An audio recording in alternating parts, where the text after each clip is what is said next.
become one of the great symbols of the corruption of power, the maniac fiddling while his city burns. The tyrant was Nero, the city Rome. Fiddling while Rome burns is just one of the stories that's made Nero's reputation as one of the most evil men in history.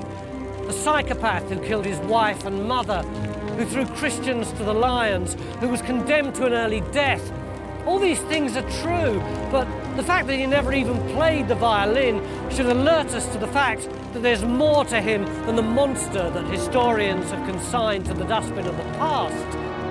Because there was another Nero, a man who loved peace, not war, the world's first rock star, cheered by his adoring fans, an enlightened lover of music, theatre and the arts. And it's this Nero that I want to try and rescue from the ashes of his terrible reputation.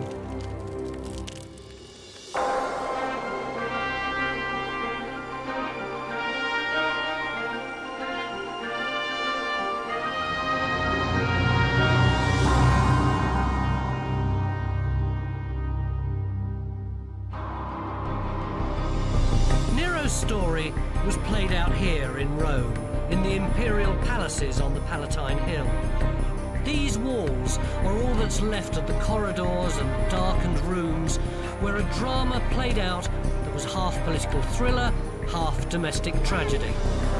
Nero's life has all the elements of a soap opera. Political intrigue, bitter jealousy, passionate love affairs, and murder.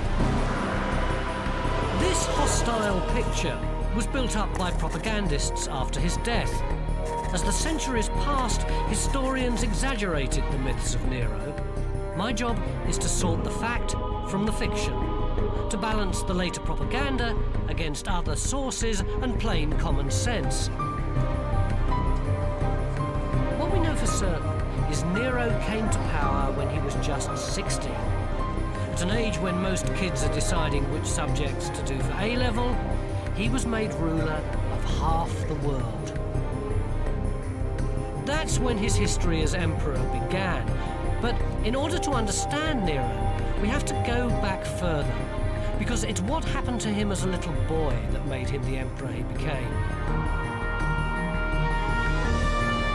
Nero was the name he adopted later, but he was born Lucius Domitius Ahenobarbus on the 15th of December 37, here at Antium, on the coast near Rome. It was the playground of the Roman elite, and these are the ruins of Nero's own palace. Nero's family had links to the emperors going back to Julius Caesar.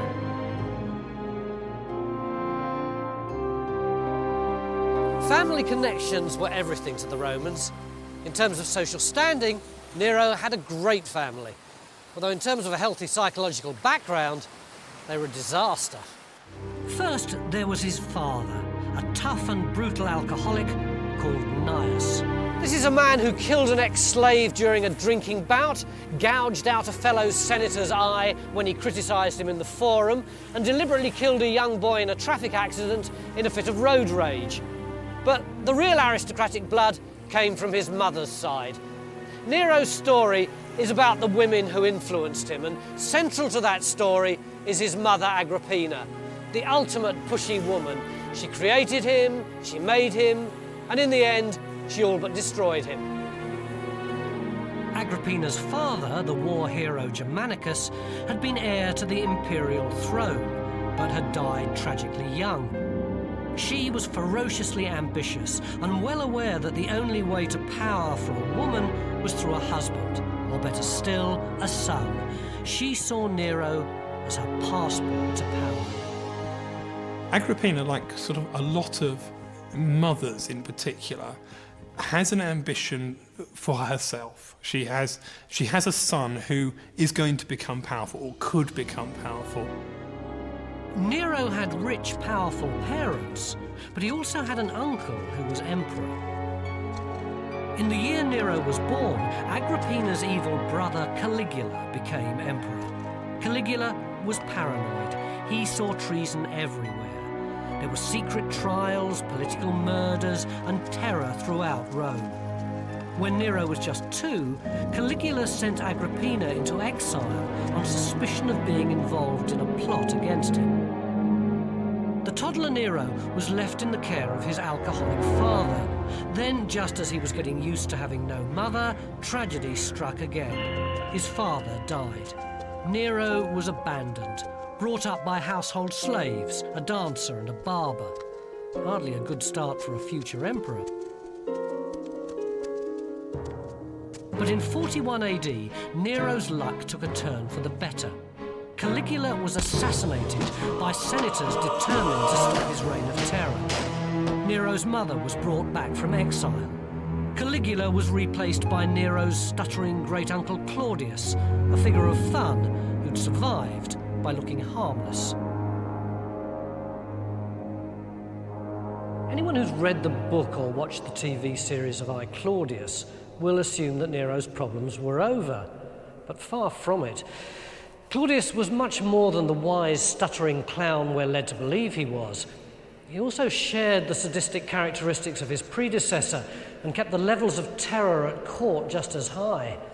There were secret trials in private chambers, suspects tortured in front of him just for the fun of it. Nero grew up knowing that anyone he was close to could be murdered at any time. But the chief threat to his existence didn't come from Claudius, but from his third wife, Messalina. The 7-year-old Nero became the pawn in a power struggle between 2 ruthlessly ambitious women. Messalina wanted her son to be emperor after Claudius. Agrippina wanted it to be Nero. Both women were willing to fight dirty.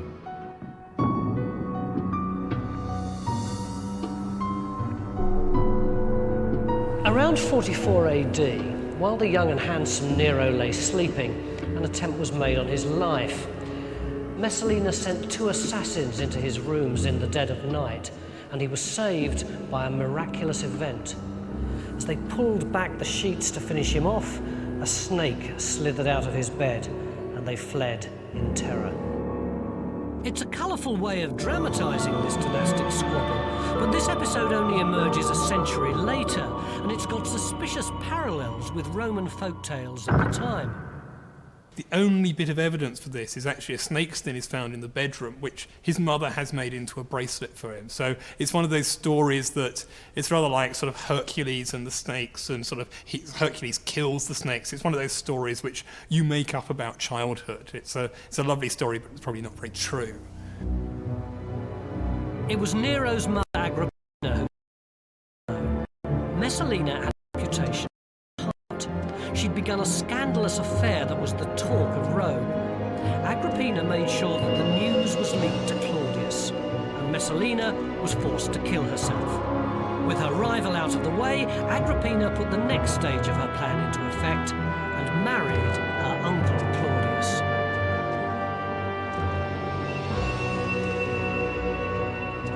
Part of the deal was that her son was adopted by Claudius, changing his name to Nero. It effectively made him heir to the imperial throne, but Agrippina strengthened the bond with an arranged marriage.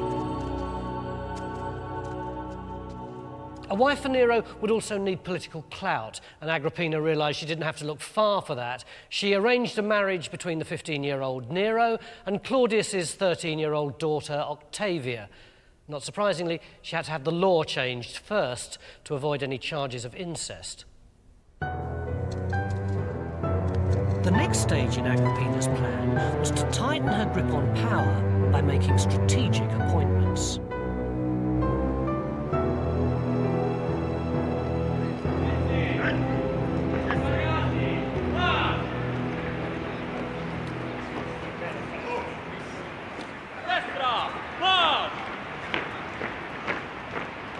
This is where emperors were made and broken.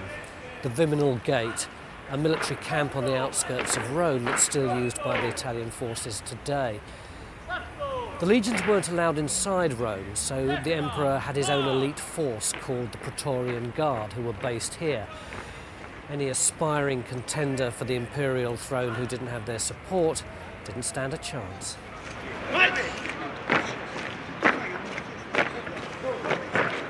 Usually they were under the command of 2 prefects. Agrippina created just one boss, a tough, straight-speaking soldier called Burrus.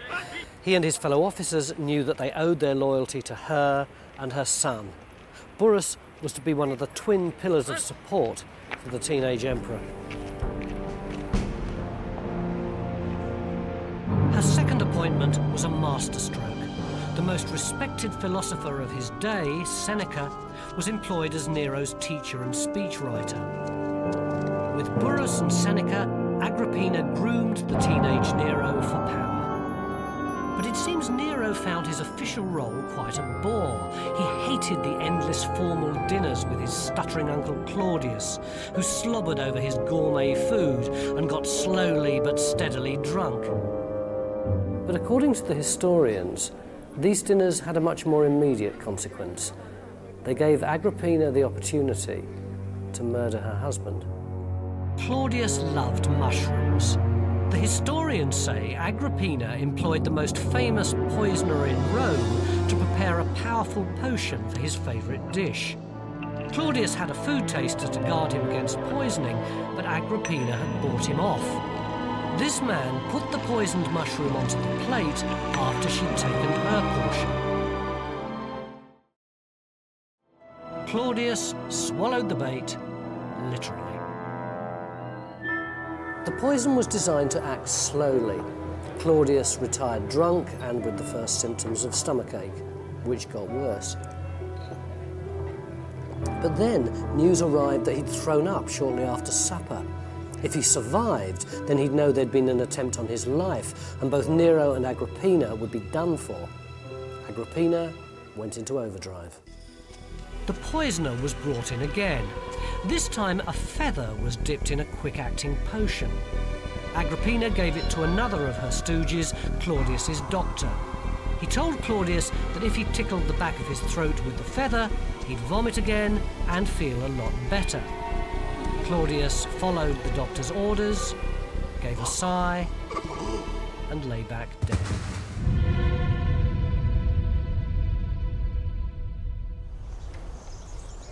Historians writing later enjoyed telling the story of Agrippina killing Claudius, but we now know that there wasn't any poison that could work that quickly at the time.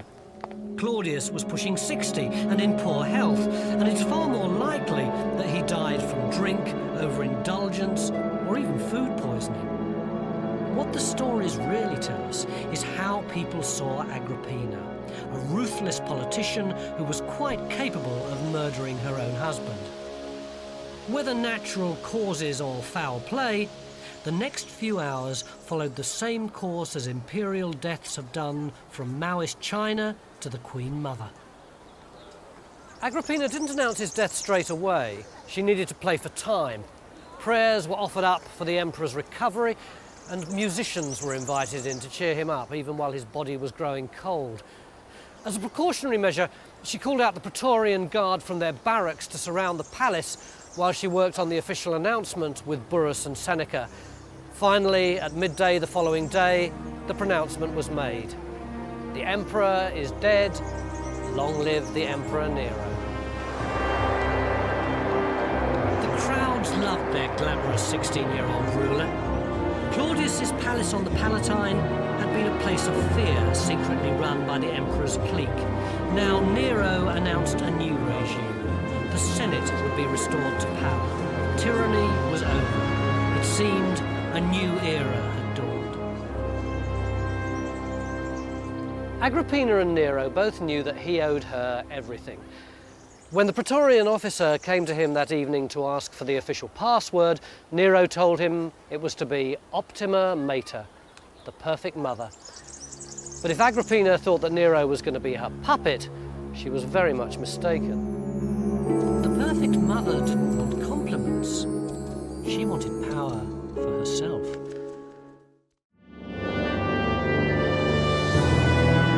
Thanks to his scheming mother, Nero was emperor of Rome at the tender age of 16. But now, Agrippina wanted payback for her investment. She craved power. She'd been the sister and wife of an emperor, And now with her novice son in charge, she tried to fix the system so she could have even more power. She got the Senate to meet up here in the palace rather than down there in the forum, so that she could listen to the all-male assembly from behind a curtain. But her stranglehold on power was about to be loosened. No Roman woman could hold political office, but it's clear from these coins, minted at the beginning of Nero's reign, how Agrippina wanted to be seen. The important thing about these coins is they're contemporary documents, they're not later writings, and they give you the official imperial view, the imperial spin, if you like. There's no court gossip there, but there's exactly what the emperors wanted you to see about them. The Ashmolean Museum in Oxford houses an extensive collection of coins from ancient Rome that vividly tell the story of Nero and his mother. As soon as he becomes emperor, the power of Agrippina is absolutely apparent. Is that his mother? That's his mother facing him, and it's the first time an imperial woman ever been shown on the same side as the coin as the emperor. And you can see she's actually, in some ways, she's given precedence, because her name and titles are on the head side of the coin, and his name is on the other side, and they're staring at each other almost as equals. But of course it doesn't last. And the next coin shows the next stage in that process, because his mother, Agrippina, is still there, but Nero is shown side by side with her, but he's in front and she's relegated to being behind him. So what caused the rift? Not the economy or foreign policy, but an argument over a girlfriend. Nero had fallen madly in love with a woman called Acte. He had his official child bride, Octavia, but this was a real woman. Acte was older than Nero, mature, sexy, but she was Greek and an ex-slave.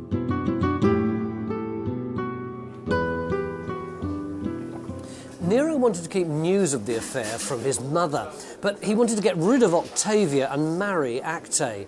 And when you want to divorce your wife and make a slave girl the Empress of Rome, it is a bit hard to keep it a secret. Agrippina went ballistic. As far as she was concerned, Acte had to go. Grazie. Poor old Nero was forced to go scurrying round various senators, trying to persuade them that Acte was actually an Eastern princess and therefore eligible for the throne, but nobody bought it. Nero had to give up love for duty, and it hurt. Agrippina may have won, but in the long term it damaged her. Bullying Nero forced him further and further into the arms of his advisors, the philosopher Seneca, the head of the Praetorian Guard, Burrus, and a few elder statesmen, who were quite prepared to put up with Nero's foibles, but not those of his mother. Within a year of taking over, the balance of power had shifted in favour of the 17-year-old. Nero moved Agrippina out into a separate palace. For a time, he barely spoke to the woman who had once been the perfect mother. He was his own man. And here, we begin to unpick the myth of the tyrant Nero.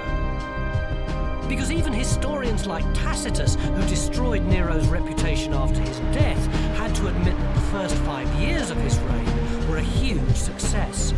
He gave power back to the Senate, he administered the provinces fairly, and cemented his popularity by giving every citizen a cash handout. As a fun-loving teenager, he seemed to have a natural touch with the man in the street. Bread and circuses has always kept the mob happy, but now Nero came up with a brand new ploy, the lottery. He showered little wooden balls with numbers on them into the crowd, and if you got a prize-winning number, then you could turn up at the palace and claim a lavish free gift. Horses, slaves, even a holiday home. Nero's popularity, I think, stemmed from his youth, the fact that he really tried to be such a good boy at the beginning and did all the things he was supposed to. But his relationship with the populace, I think, was particularly strong because he was very generous, spent a lot. He gave very good entertainments, and they really loved bread and circuses, as we know, and also he was rather accessible. That is, we're told on a number of occasions there are banquets or entertainments in which Nero is walking among the crowds, and they actually see him. And I think that means quite a lot to them. Nero started well, but he found the constraints of being in charge wearing. He had a personality that needed to break out. Like a typical adolescent anywhere, he loved to go out with his mates and get drunk, but preferably without anyone realising he was the emperor. So if they went to a pub or a brothel, he'd go in disguise, which had its downside, because after one particularly rowdy night, he came back home with 2 black eyes. Although his advisors Burrus and Seneca gave Nero a long leash, a Roman emperor wasn't supposed to act like Jack the Lad, and his mother kept nagging him to behave himself. The increasing tension with Agrippina came to a head again over a new affair. Nero was 22. This time the object of his affections wasn't a slave girl, but a member of the aristocracy called Poppaea. Nero was, of course, married to Octavia, the princess who'd given him his passport to one half of the imperial line.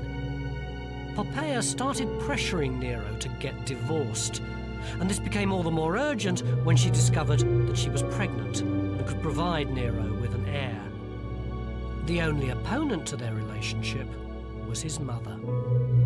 Things disintegrate. He starts ceasing to have public or private meetings even with his mother. He won't be alone with his mother. He doesn't trust his mother. Poppaea kept up the pressure. She taunted Nero for being a mummy's boy, told him an emperor should be able to do what he wants. Subtly, she persuaded Nero to think the unthinkable.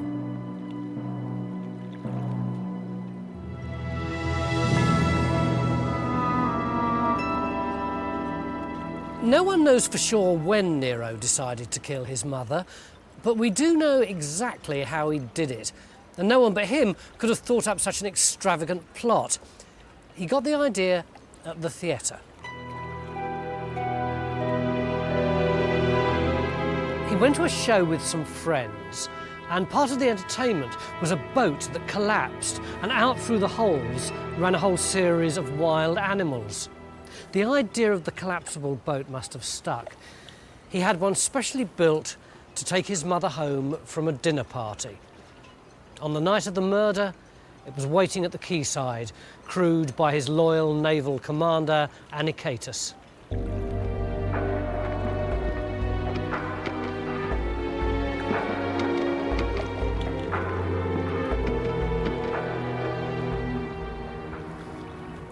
Right on cue, halfway across the bay to Agrippina's home, the boat started to sink. There was general panic, but Agrippina was a natural survivor. She persuaded her maid to pretend to be her while she jumped ship. The maid thought this would save her life and shouted, "I'm Agrippina, save me!" But when the assassins heard her, they beat her over the head and killed her. Meanwhile, Agrippina managed to swim until she was picked up by a fishing boat, which took her safely home.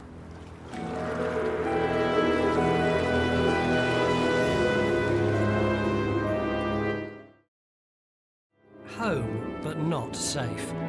It can't have taken long for the truth to dawn on the exhausted and fearful mother that her son wanted her dead. On the other side of the bay, word reached Nero that Agrippina had survived. Terrified, he panicked. He ordered Burrus to get the Praetorian Guard to go and finish her off. Burrus refused, saying that his men would never agree to kill a member of the royal family, particularly the daughter of their hero Germanicus. In the end, it was the naval man Anicetus who agreed to do it. Nero's thanks are revealing. "You've given me my empire," he said.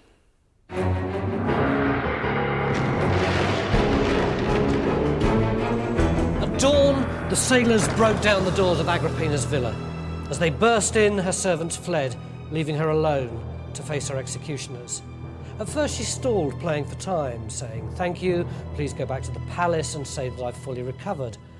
But as they moved closer, she screamed that her son would never have ordered her murder. In reply, they beat her over the head with a club.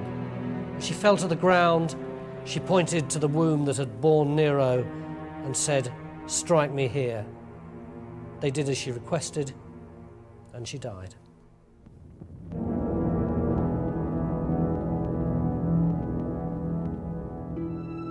Back in Rome, Burrus and Seneca invented the story that Agrippina had killed herself because her plan to murder Nero had been discovered. Although they were prepared to cover up for the emperor, they gradually realized they'd lost control of him. With this unforgivable act of murder, Nero had crossed the line into tyranny, and there was no going back.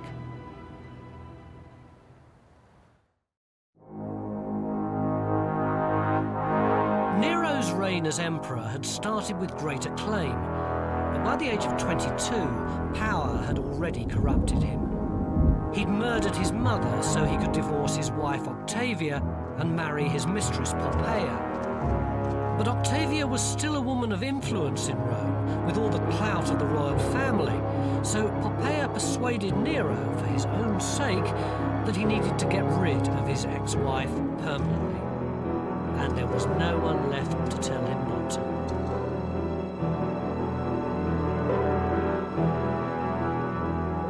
Unable to deal with Nero, the philosopher Seneca had retired to the country, and his military advisor Burrus had died. He was replaced by a ruthless yes-man, Tigellinus.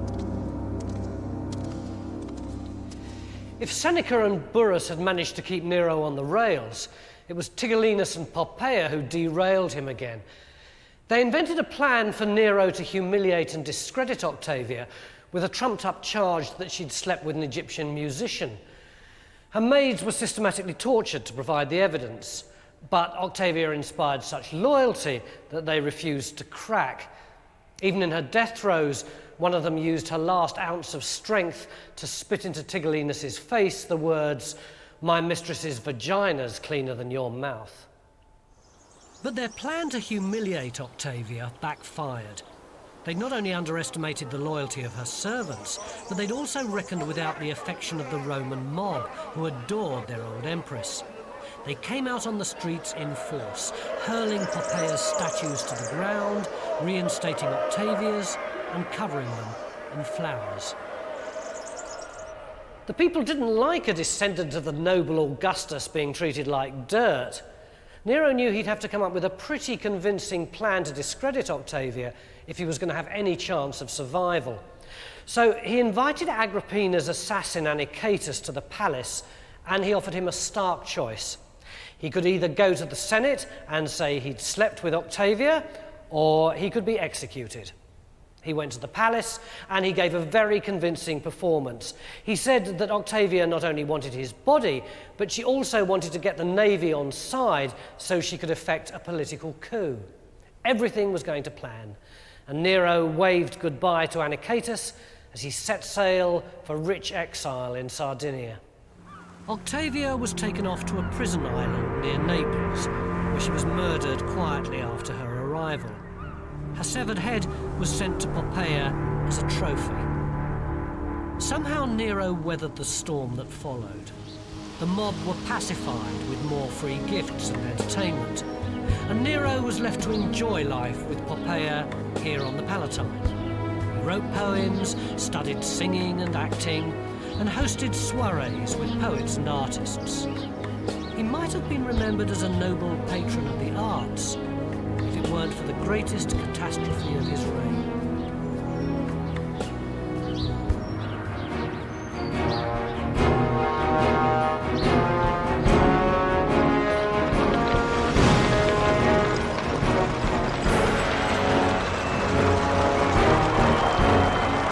This is the Circus Maximus. 2,000 years ago, this place would have been as full of people and as exciting as the Cheltenham Gold Cup. All the way round here was the chariot racing track with free seating for 300,000 people all the way around on massive wooden structures with wooden slums behind. Up there was the palace with Nero's royal box, where he had a bird's eye view not only of a day at the races, but of the first flames from the fire that swept through Rome. In the earliest historical account, Tacitus writes that the Great Fire of Rome probably started as a simple accident. A brazier got kicked over just outside the stadium, and a strong wind was blowing, and in moments the flames took hold. It was a devastating blaze. It tore through the tight-packed wooden slums, spreading quickly to the posh houses on the Palatine and onto Nero's palace itself. Rome had a form of fire brigade. They couldn't cope with the inferno.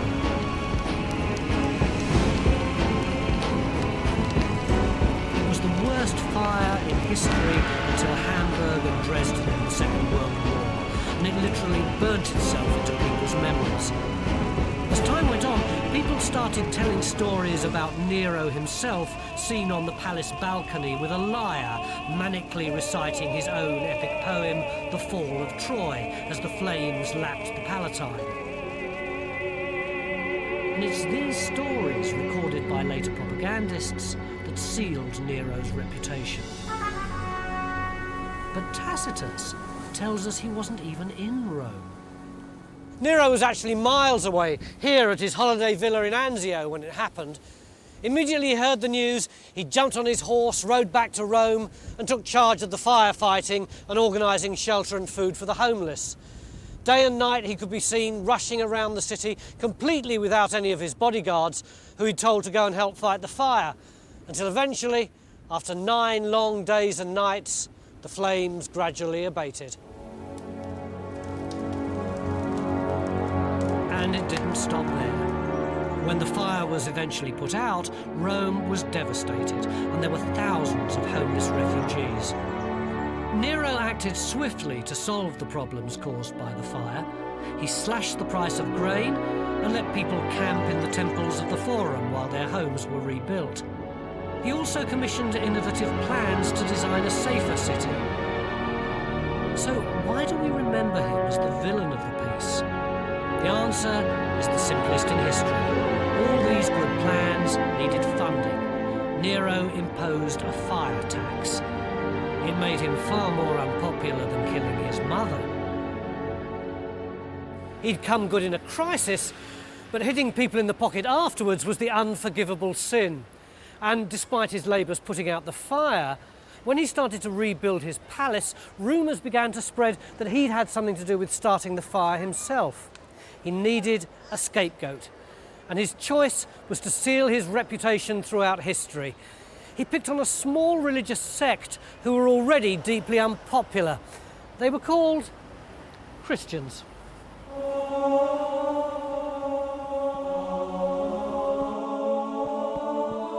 The Romans already deeply distrusted them. They refused to take the vow of allegiance to the emperor, which was tantamount to treason.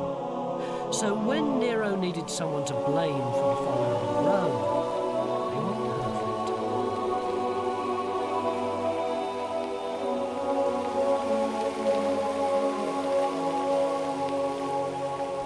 We know that the persecution was completely unjustified and that the fire started by accident. But at the time, the idea of a conspiracy didn't seem that far-fetched. The Christians believed that the world was about to end in a massive conflagration. Their leader had said, "I will cast fire upon the earth." The punishment was harsh even for such a despised group. The Christians were crucified, fed to wild beasts in the arena, and used as flaming torches in Nero's own gardens. These punishments weren't invented for the Christians. They were all standard Roman ways of dealing with common criminals. But Nero's remembered because he was the first emperor to create a Christian martyr. The leading disciple, St. Peter, who'd come to Rome to preach the gospel, died in the first wave of Nero's persecution. St. Peter's Basilica is built where he was killed, a lasting monument to Nero's scapegoats. In 64 AD, nobody cared about a few Christians being massacred. Pinning the blame on them might have put a stop to the rumours that he was responsible for the fire, if Nero hadn't gone on to commit the biggest blunder of his life.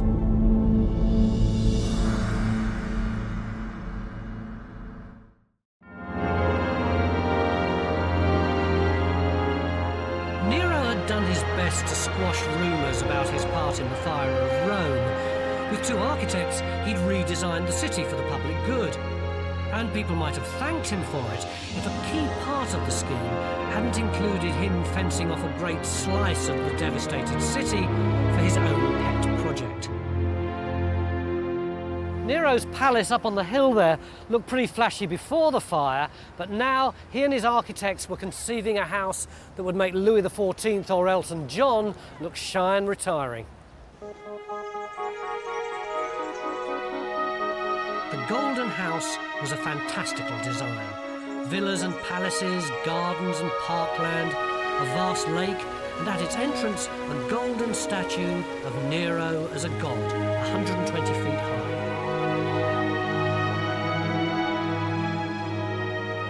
If you look at the plan of ancient Rome, the Golden House took up about a quarter of the city. Most of it's destroyed, but one section of this amazing architectural feat remains because it was used for the foundations of the public baths that were built after Nero's death.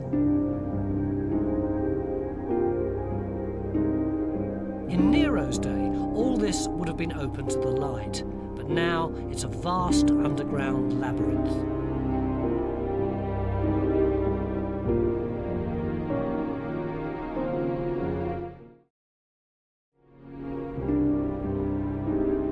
Rome had never seen anything like it. All the walls and ceilings were covered with great art. 14 centuries after Nero, Renaissance artists were still being lowered down through the roof to study the paintings. Walking where he walked, I begin to get a real sense of Nero's mind. He was obviously refined, but detached from political reality. He wanted popularity, but he couldn't see how something so beautiful would wind people up. Two things strike me as really obvious about this building. First of all, it demonstrates that Nero had really good artistic taste. But secondly, how affronted the citizens of Rome must have been who just had their houses burned down when they saw this huge edifice going up. I don't think I'd ever realised until now that there still existed anywhere in the world a Roman house as big and magnificent as this. And what a house it was. There would have been huge, elaborate hangings over these walls, and the rest of the walls would have been encrusted with gold and precious stones and pearls, and there were pipes coming out of the walls and out of the ceiling to shower the visitors with scent and with flower petals. And this room, which was the centrepiece, revolved. It was a rotunda, and it rotated day and night in synchronization with the stars. It was the biggest, plushest, most elegant Roman nightclub in the whole universe.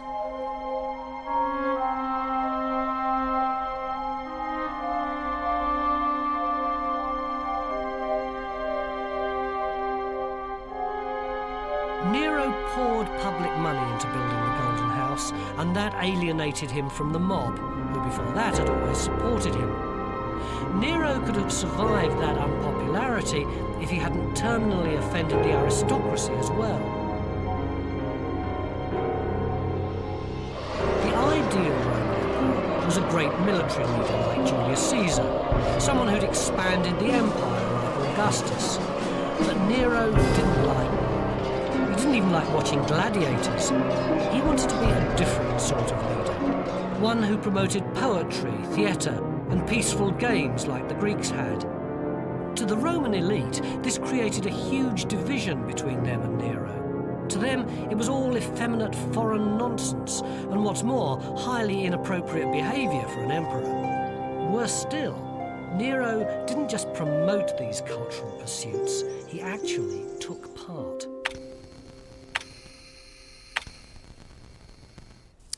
This is singing practice Roman style. Weights, usually made of lead, placed on the chest to strengthen breathing. Nero embarked on a Greek-inspired athletics and artistic career that was all-consuming. He wanted to be a professional lyre player and singer. Other emperors like Caligula had performed in private, but this was really serious, a strict regime of diet and exercise. He detoxed for days, drinking only chives preserved in oil. And when his muscles ached from the rigour of exercise, he'd rub them down with dried boar's dung. Everything was focused on getting him into tip-top professional shape. Nero was putting himself at the forefront of an artistic crusade. Rome might have conquered Greece, but the emperor was now giving prominence to Greek ideas and culture. But for Nero, treading the boards wasn't just a cultural campaign, it was a way of boosting his self-esteem. He'd always acted, sung, played the lyre and recited poetry to invited audiences. The applause gave him the illusion of instant affection and adulation. And so in 65 AD, when he was rapidly losing political popularity, naturally, he went on tour.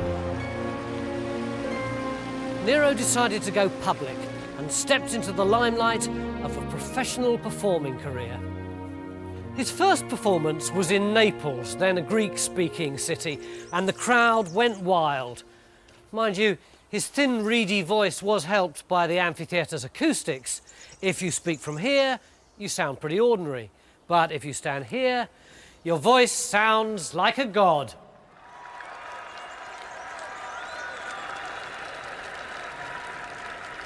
The Greek population of Naples loved it. They cheered, they clapped, they encored. But like a rock star, it went to his head.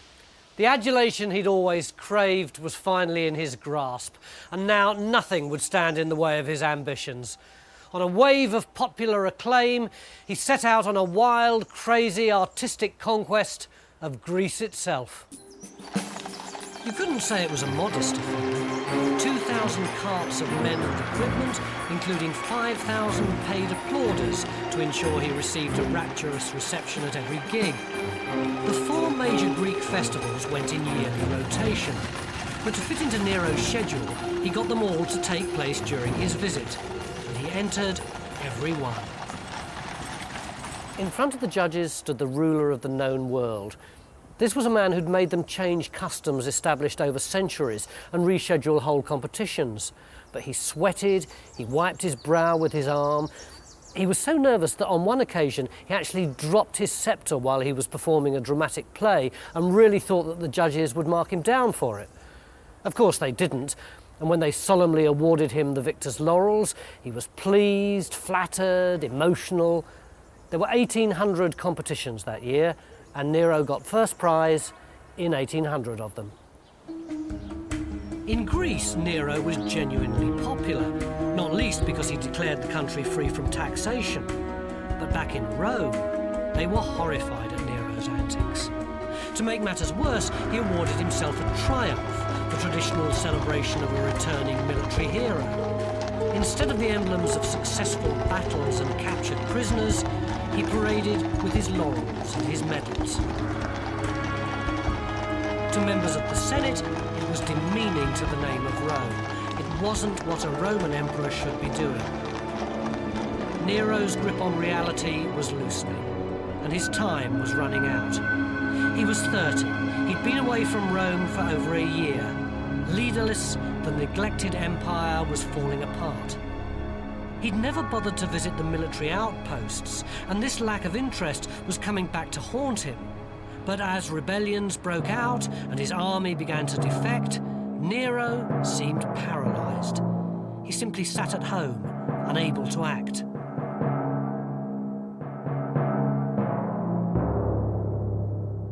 Then, in June 68 AD, the emperor woke up one night to find the palace deserted. This wasn't a good sign. His Praetorian guards had gone to a secret meeting at the Senate. The very Senate he'd given power to was now turning its back on him. The cold, hard reality finally sunk in. Nero was on his own. Still in his night clothes, he fled the palace looking for somewhere to hide. The sensible thing would have been to head for the port of Ostia, where he could have gone overseas to rally his loyal forces abroad. But he wasn't thinking straight. He bumped into 3 slaves who got horses and took him to a villa on the outskirts of the city. When they arrived, they found that the front door was locked and they had to crawl through the undergrowth into the side entrance.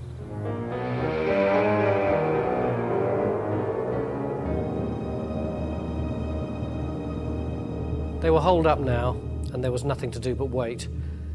Eventually, a messenger arrived with the news that Nero had been declared an enemy of the state and had been sentenced to death in the ancient manner. Nero had no idea what that meant and asked one of the slaves, who told him he'd be stripped naked and paraded through the streets of Rome with his head clamped in a forked branch. Then he'd be stoned to death. The slave politely added that suicide might be the better option.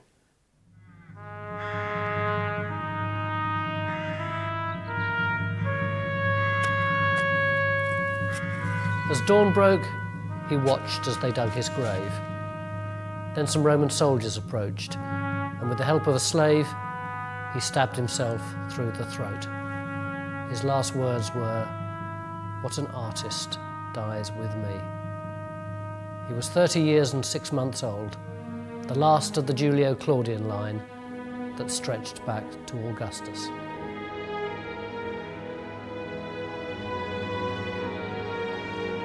Nero marked the end of a dynasty and the end of an era.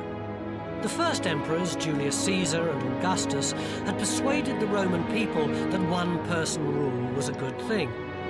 Over the course of a century, there'd been 6 emperors, but the dynasty had degenerated into corruption and self-indulgent tyranny. Rome stuck with the idea of an emperor, but after Caligula and Nero, it was clear that just being related to Caesar and Augustus wasn't enough.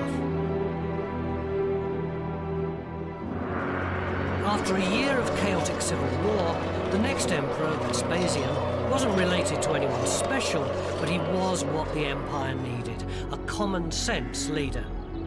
In an attempt to wipe out Nero's memory, he knocked down the Golden House, drained the lake, and where the great colossus of Nero had stood, he built the public theatre we call the Colosseum. But Nero was too colourful a character to be forgotten.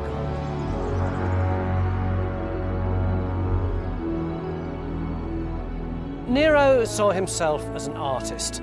His enemies thought of him as a tyrant and a buffoon. The truth is, he was all 3.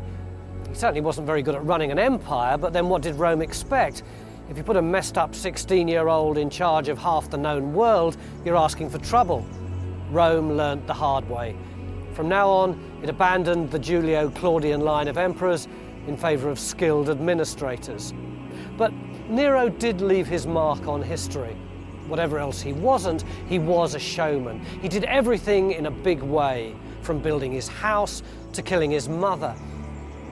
He thought of himself as an actor, but no part he ever played on the stage could match the drama, the spectacle, and the sheer theatricality of his own life.